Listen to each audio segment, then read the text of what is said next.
Also, welcome back to another episode of It Is What It Is podcast. I am your host, Cody Kelly. Thank you for tuning in. Look, if you want to keep seeing amazing content, you know what you have to do. Subscribe to the link below. That's where all the cool stuff is happening on the YouTube page, on Instagram. Follow me. I have an amazing episode with some amazing guests. And yes, this is live. So if I feel the question is pertinent, I will address it. Politics today. We just had an inauguration, right? A lot has been going on.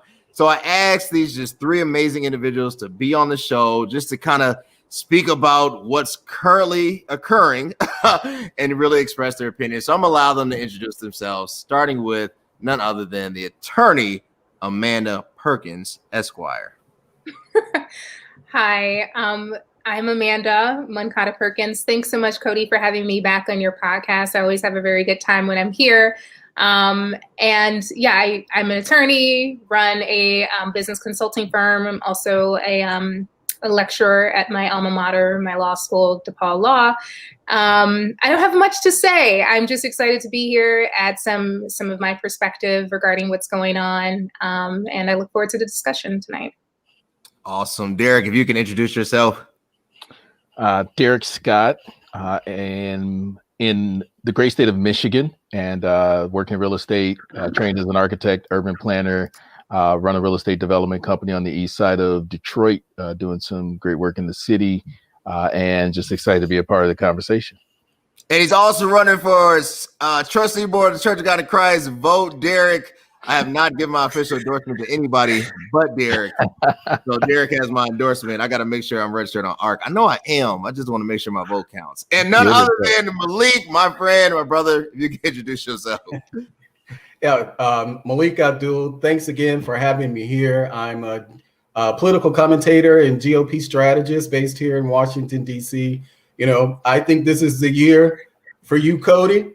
You know, I want to see you on CNN and all of the other networks and get people to fund what you're doing. But I really think this is great what you're doing, providing this platform. So I'm happy to be here. Appreciate it. Look, if CNN is hiring, give me a call, because they need some fresh faces and perspectives. I'm not wearing a shirt and tie. This is going to be my look every day, chest showing. That's what I feel. He's bringing back the 90s. That's it. Bring back the chest. Hey, look, let's get into it. So inauguration was yesterday. It was a long event. A lot of stuff happened. But there were some notable moments. There was 3 prayers, which I appreciated. It felt like church service. I was about to, send my offering in. They just never told me where to give it. But I'm going to read some of these quotes that stood out to me. President Biden said, "The dream of justice for all will not be deferred any longer. Speaking of unity can sound like a foolish fantasy. Without unity, there is no peace, only bitterness and outrage. Disagreement does not lead to disunion." So I'm going to start with you, Melik. What was your thoughts on the inauguration? Well, believe it or not, I actually did not watch it. This is actually the first time probably, I think, since 2000 that I haven't attended an inauguration. But I haven't watched any news since, I think, maybe November 5th. And this is someone where I OD'd on news. I probably averaged about at least 7 to 8 hours of news every single day for years. And so yesterday was actually different for me. So I decompressed in a way, but it's a little different because so much of it was really virtual anyway. Anyone who wanted to go to the inauguration, you pretty much had to be connected with someone. And then with COVID, and obviously with my candidate losing, it was just a different type of inauguration. The entire field in the city was different. I was down there today and everything is still gated up. I had to do a media hit earlier. And so it was just, it wasn't a normal inauguration. And I understand that we actually have, we're not in normal times, but I think for the most part, a lot of people are happy now that Trump is out of office. And even though I disagree with him, on a number of things. Obviously, I wish he were still president, but understand that Trump couldn't get out of his own way. And so for that reason, he's not president. But I'm what I'm hoping is that Black people, us, that we do something different than what we did when Obama was in office, and that we actually start to demand things of our federal government. I'm skeptical that is going to happen because Kamala will be the nominee in 2024. I'm skeptical that we're going to really shake up that tree, but we'll see. What did you think of Pence staying? Pence actually showed up. Well, this isn't surprising. Pence is not anyone who he hasn't been since he's been in office, and even before that. Pence is mild-mannered. He's respectful. He doesn't, engage in a lot of the nastiness. People can say he's a racist or whatever, but he is a likable guy. And he's always been a likable guy. In the same way George Bush, a lot of people didn't like George Bush, but George Bush is a likable guy. Trump is not a likable guy. That's true. That's true. I actually like George Bush post-presidency, not intro. Of course, right. Right. He's a cool guy. Attorney Perkins, thoughts on the inauguration? Yeah, I think for the first time, a lot of people could exhale and breathe. And that was yesterday for a lot of people, and especially for me as well, just to wake up and go, Trump is not president anymore. Can we just say hallelujah for that? And so it brought a sense of relief. I feel like a lot of us have been holding our breaths for 4 years, maybe 5, if you count the campaigning that went on. The inauguration was to me, in a way, it was sort of somber because it was, as Melik said, it was unlike any other inauguration in light of the fact that we're still in a global pandemic and things are still shut down. But even more than that is the chaos that happened at that location at the Capitol not too long before the inauguration happened. And so for a lot of people, you're on edge, you're wondering, is the other shoe going to drop? And just to be able to see that everything went off kind of, peacefully was very great to see.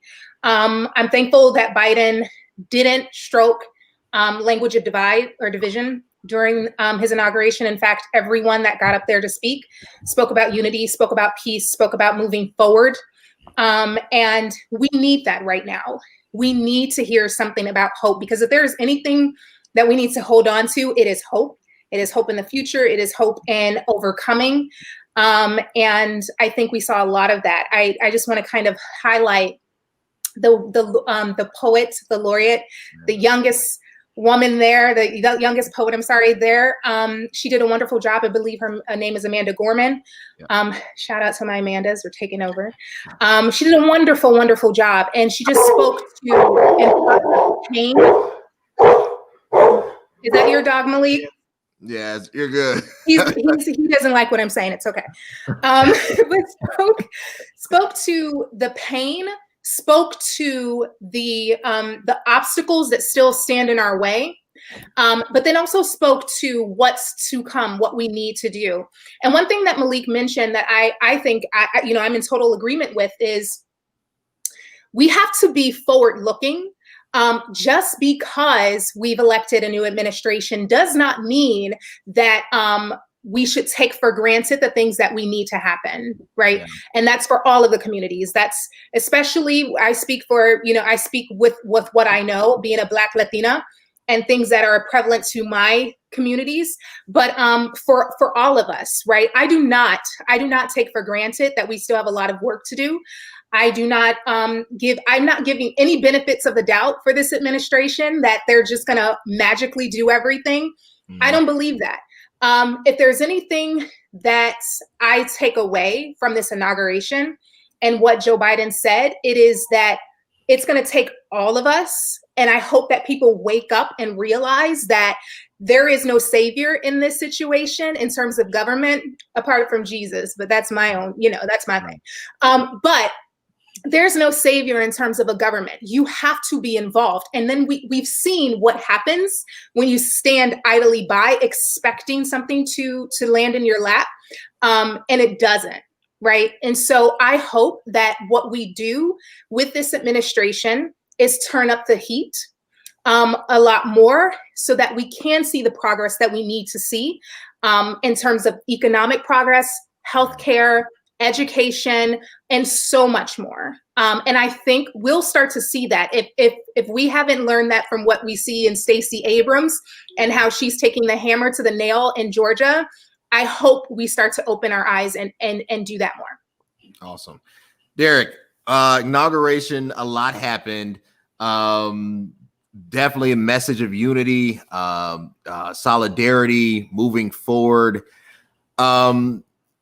Sometimes when there's great rhetoric, there can be terrible follow through. And sometimes when there isn't necessarily good rhetoric, there's great implementation, right? And you understand this as a leader and as a person of faith, as a leader in faith, as a preacher. You know, there's this church service, right? There's the high mountaintop, and then there's Monday through Saturday. What does Monday through Saturday look like now? You know, now that we have a new pastor, now that we have a new president, what is going to go on post inauguration? Yeah, so I think, you know, now that the inaugural Holy Convocation is over and folks are done with the pomp and circumstance, and you know, we got the really great rhetoric yesterday. I think Melik and Amanda just highlighted that we heard all the things that we were not used to hearing over the last 4 years that sounded very presidential, that really rallied people towards unity and moving things forward. And I think one of the things Amanda pointed out is just one of the things that I'm sort of concerned about is that all the people who've sort of breathed a sigh of relief, I'm hoping that that breathing was really to catch their breath so that we could keep the same energy that we used in sort of holding the last administration accountable, and the same energy we use with sort of being very critical of a lot of policies that we saw coming out of DC, that we keep that same energy to make sure that things are moving forward over the next 4 years and frankly, over the next 100 days. I think one of the things that I saw yesterday that was, I won't call it astounding because I think I expected it. It wasn't a surprise, but I think it kind of skated under the radar because so many people were just happy that and relieved that things were going to get quote unquote fixed. And it's the fact that Biden signed 17 executive orders on his very first day in office. Right. Now, Donald Trump signed 24 in his first 100 days in office, 24 executive orders in his first 100 days. And we were very critical of a president that ruled by executive order. I mean, folks were very, very critical that this was a president that was going to be very dictatorial, not look for bipartisan sort of support to get things done. And so I think while yesterday of those 17 executive orders, and this isn't me sort of lending my sort of support in one way or the other, or whether or not I thought they were warranted or not warranted, it's more just pointing out the fact that he signed 17 executive orders yesterday. And that was an example that he was not only going to come in and try to immediately fix some things, but that over the next 100 days, I think this administration has something to prove because the midterms are coming up in 2 years, and really election season starts in 100 days for those midterms. And so I think there's a lot of things that they're going to have to get off the ground today and start moving on, that as much of the rhetoric we heard about building bipartisan support and having all of this unity, some of this stuff may not happen exactly the way that it's being stated over the pulpit, so to speak.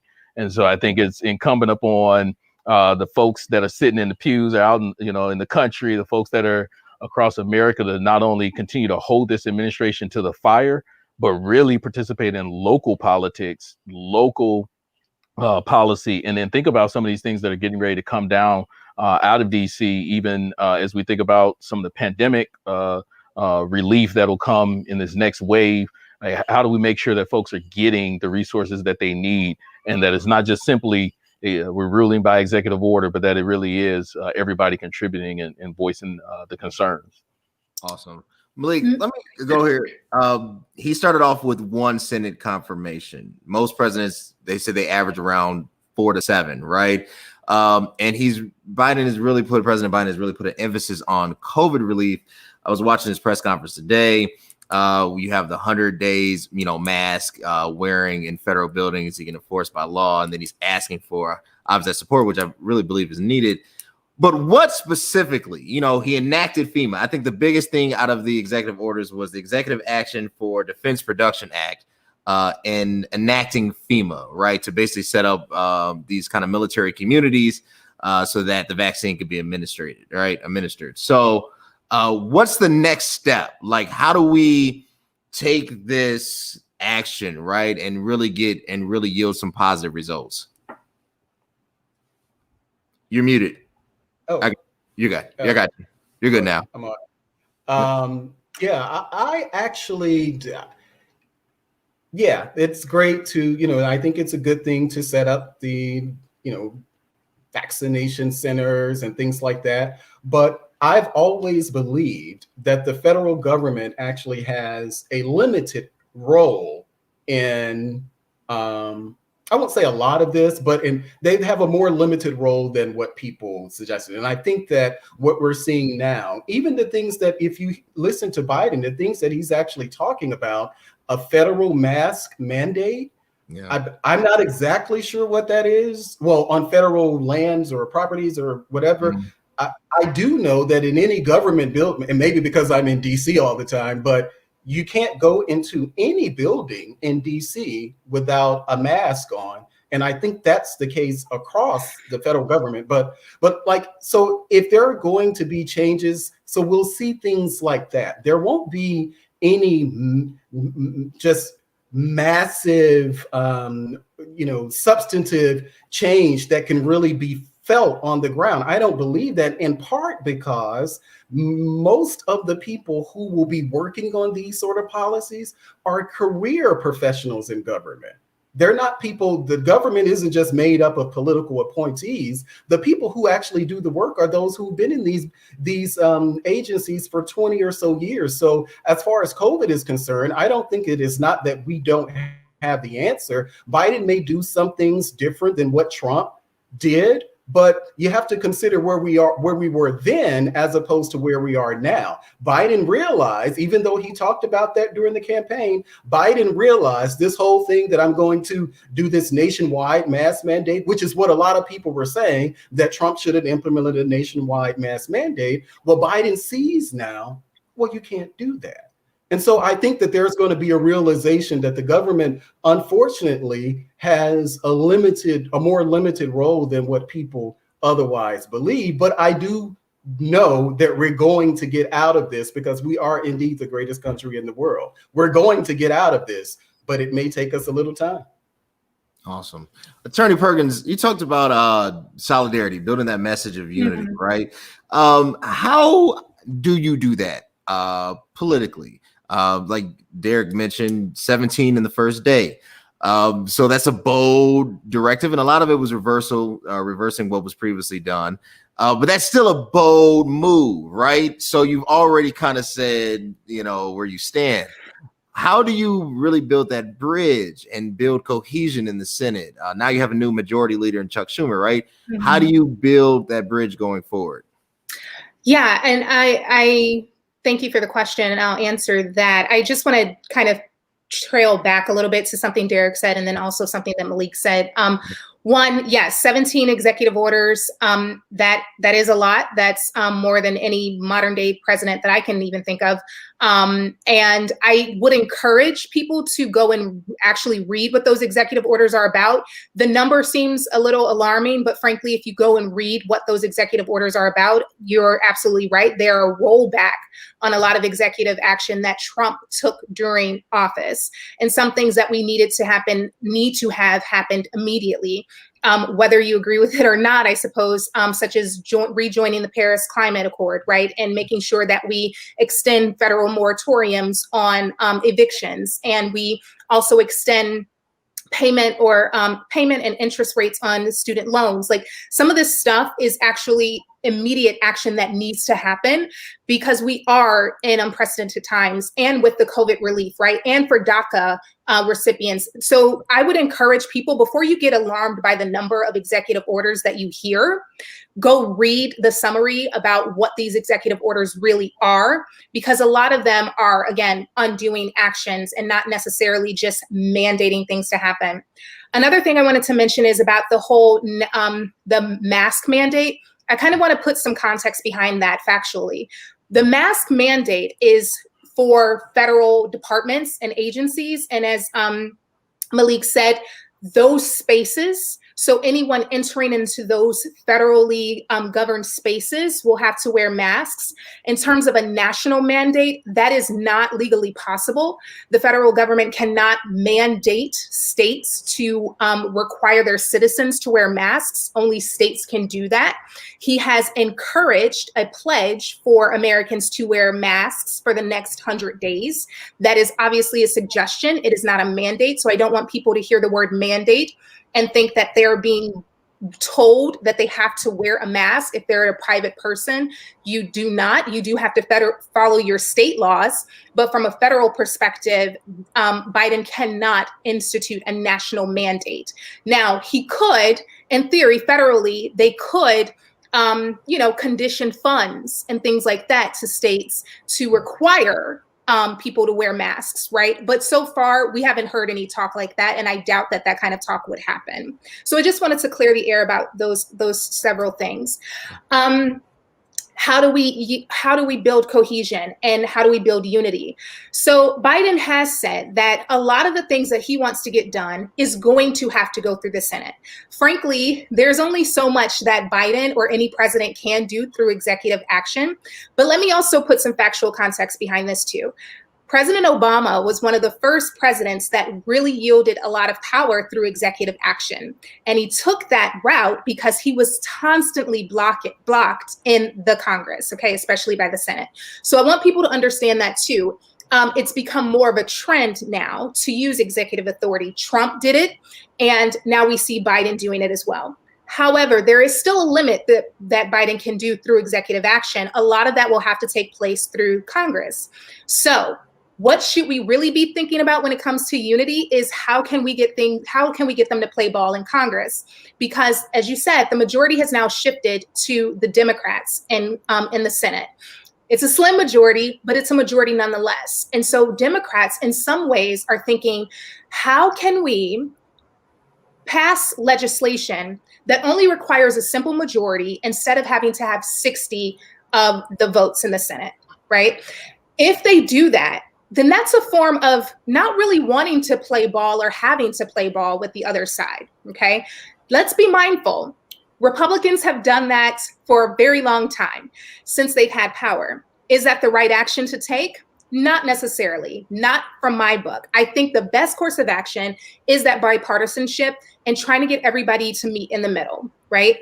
However, this is a conversation that we really need to start thinking about when it comes to our senators, because there's a chance that a lot of things will be passed without having Republican input. But that is not the right course of action to take, because at the end of the day, Republicans still have constituents that they're worried about, right? And they need to be able to advocate for those constituents as well. So I am hoping that what we can do is get to a place where we can talk about what our constituents need across the aisle and have an opportunity to pass bills on a bipartisan basis.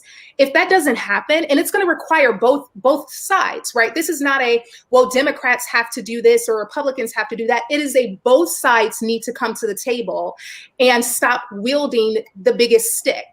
And frankly, I think that requires a lesson about being collaborative and playing nicely in the playground that we got when we were in elementary school.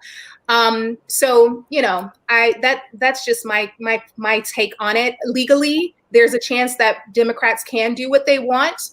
But is that the right course of action? It won't send the right message in terms of unity. Awesome. Well said. Well said.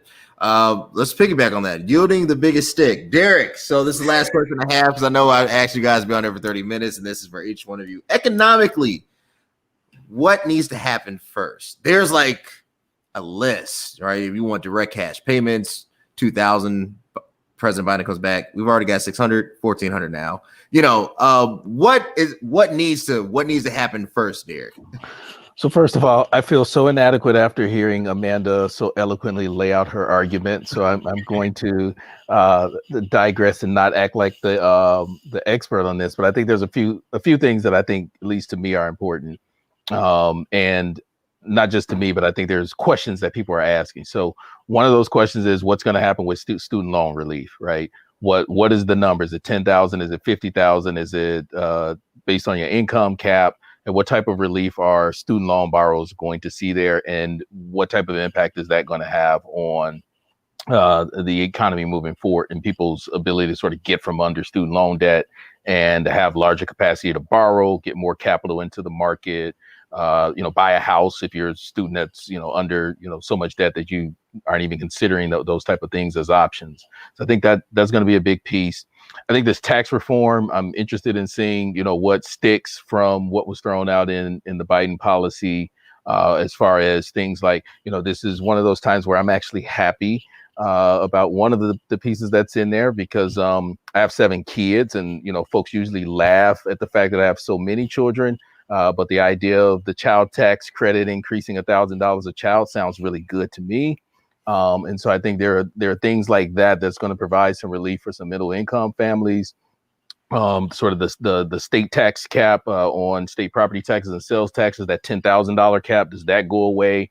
And give borrowers or earners the opportunity to sort of claim more deductions. I think all of these things that happen within the tax reform are going to be really important in sort of catalyzing the economy.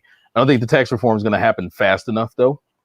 I'm also interested in seeing, sort of what happens with all the appointments at the Treasury, and sort of what happens with rates. From that perspective, does the market still stay where it is right now, where it's still a very favorable lending market? I was on the phone with a financial rep who, a year ago when we were talking about pricing on money, we were at like 4.5% on money, and that was like really expensive to me at the time. And now it's at like 0.33% for that same money.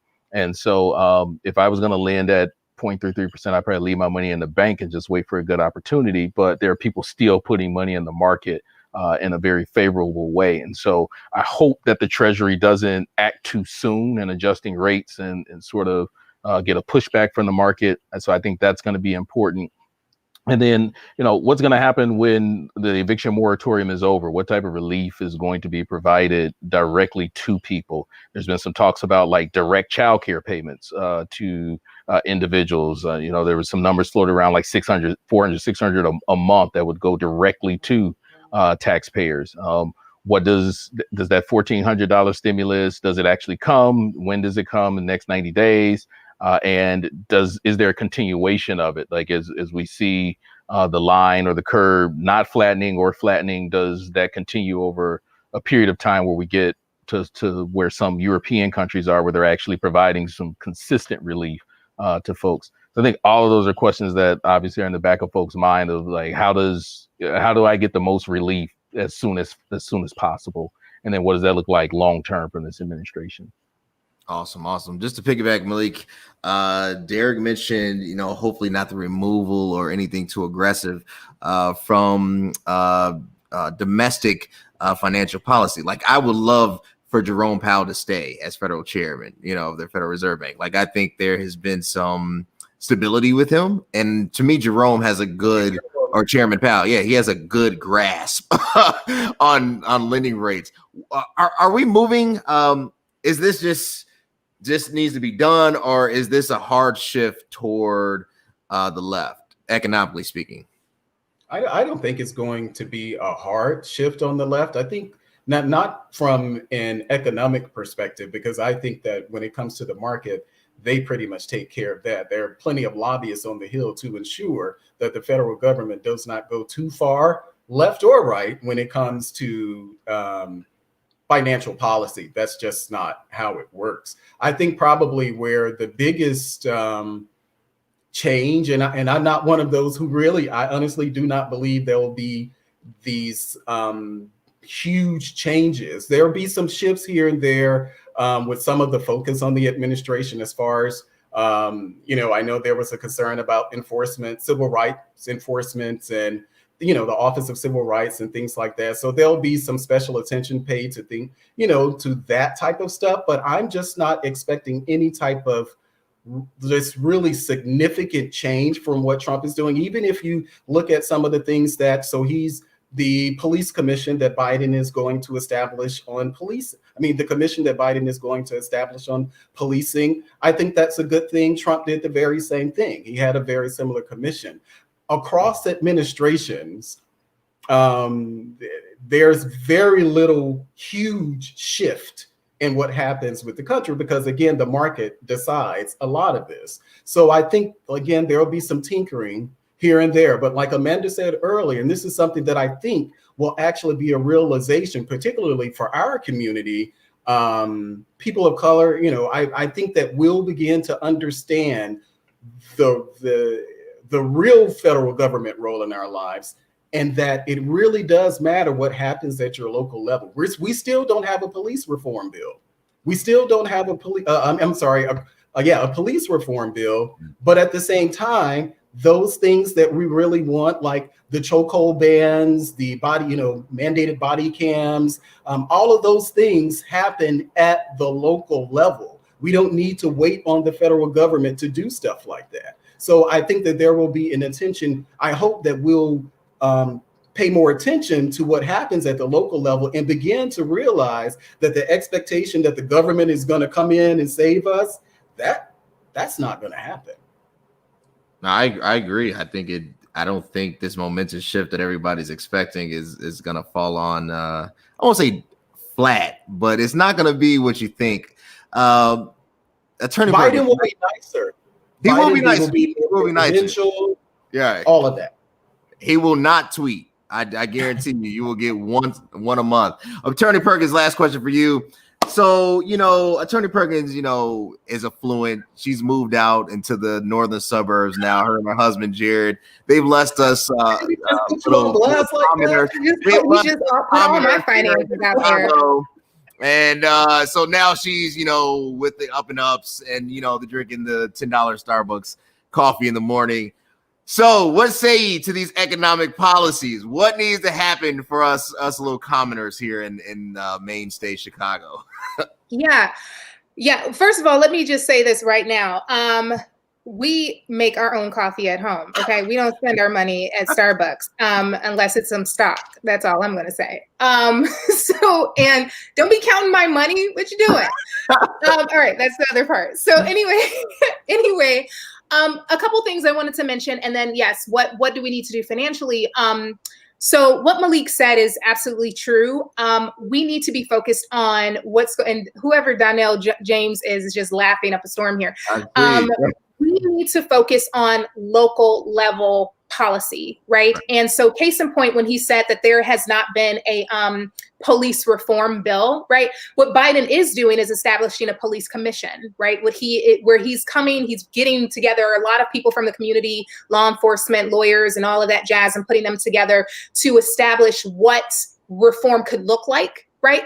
But to Melik's point, that a lot of that is going to take place at the local level. So here's an example. In Illinois, we just passed in the legislature, we just passed a police reform bill. And it's if it hasn't been signed by Pritzker already, I haven't double checked, so don't quote me on this part, but it's on his desk at least, where there is a mandate for body cameras. There is a reform on, police use of force, right? And how to go about retribution if there is a use of excessive force and all of these kinds of things. And what does bringing a police officer what does training look like, right? So that happened in Illinois. It's extremely intense. It's very detailed. And I am actually very proud to see that happened already, right? And so we need to see more of that widespread across the country, because Melik is right. The federal government can't mandate state and local police to do that, right? We have to do that. Right. So absolutely correct, I think. And in terms of like a seismic shift with the federal government, yes, I agree that there aren't, huge drastic changes that are going to happen at a federal level, because we really do need to understand the dynamic between federal, state, and local governments. Federal governments have a specific jurisdiction that they're working with.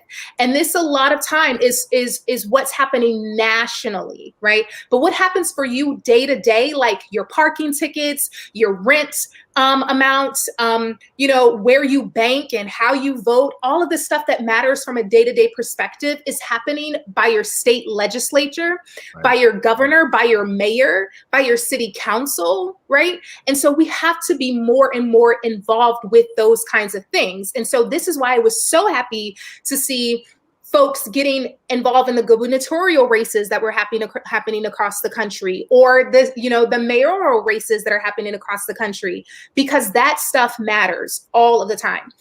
So Biden, no, I don't want to make this misconception, though, that he's just a figurehead, because he's not, okay? Right. Because he can make policy that affects us, such as what Derric was talking about regarding tax, right? Because even if you don't have state taxes, you do pay federal taxes.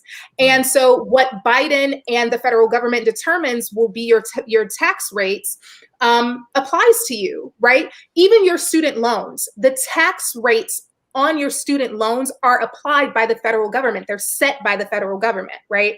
So I don't want to make it seem like Biden is a figurehead, because he's not. He's so much more than that. But daily policy is coming from your state and local government. What do we need to see from an economic standpoint?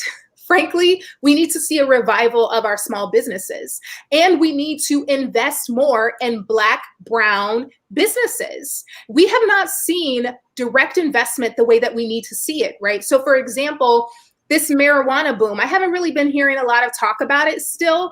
Right. Recently, I should say. The fact of the matter is, Black and brown businesses should be invested in, and we need to make a direct investment for people to be able to participate in this area. What's so funny to me is you'll jail us for use of marijuana, but then when you make it legal, you don't invest in us so that we can get some return on the use of marijuana. Right. Do you know what I mean? So I think we have to be very strategic in how we're investing in our Black businesses. And let me say this too. We are in an unusual time where Black owned businesses they're being highlighted all over the place. And major brands are taking advantage of this. I can't tell you the number of partnerships that major brands are making with Black businesses, because it's in vogue right now. Black business is in vogue right now. It should not be in vogue. It should be the standard. Okay. And so I want to see more direct investment, not just from our government. I want to see more direct investment from us as well in our Black businesses, because frankly, we have the buying power. Black people have $1 trillion buying power in this country. Don't tell me we can't invest in our own businesses. Okay. You go and buy an Apple Watch. Why don't you go buy a Melik watch? Okay. Right. So anyway, that's all I have to say on that part. I think we have to be purposeful about how we spend our money and our time. Awesome. Yeah, just to piggyback, invest in Black business. You can start right now. How do you invest in a Black business? I'm a Black man. I got a YouTube page. Subscribe to the page below. How do you invest in a Black business? Support a brother. That's my cash app right there. Because look, licensing costs. All this is not free. So it has been an amazing episode of Politics Today. I want to thank my guest again. I know the Keisha Cole versus Ashanti versus battle is starting right now, and I want to give you guys the time that you need to watch this, because I'm going to be watching it as well. I want to thank you. Amanda, where can they connect with you? I always forget to put my contact information up. You can just find me on LinkedIn, Amanda R. Moncada Perkins, and also Moncada Perkins. You can find me on Facebook. So I'm easier to find on LinkedIn. That's it. Derric, where can they connect with you? You can connect with me on Instagram, Hope Pusher 24, or you can find me on Facebook, Derric Scott. Awesome. And Melik, where can they connect with you? Facebook, Twitter, Instagram, same spelling of the name, except on Instagram and Twitter, there's an underscore behind the L on the Abdul. Awesome. Let's get Melik back on Roland Martin, because it's not the same. Honestly, I love Roland, but it's not the same without you, because I like listening to Greg Carr and Kelly Bethea and all them, but after a while, it's like, hey, you go without Melik, there's no show. Not trying to be funny, there's no show. I want to thank my guests again. Look, Monday, I got a special episode. I got some wild people coming on. Surviving cuffing season the Christian way. It's going to be hilarious. I like throwing these lighthearted stuff out there. But until next time. Right. But don't forget, Derric is campaigning, right? Can you make another plug for him? He's campaigning. If you're a member of the Church of God in Christ, listen up, all you Kojics out there. He is running for, say where you're running from. Treasury, National right? Trustee board. We need brothers like him. He's honest. He doesn't steal. He loves God, loves his wife. We need brothers like him. Put Derric Scott on the trustee board. He's got my stamp of approval. I'm not a bishop, but I can't give a stamp of approval. All right, guys. Much Until appreciated. next time. Thanks. Peace.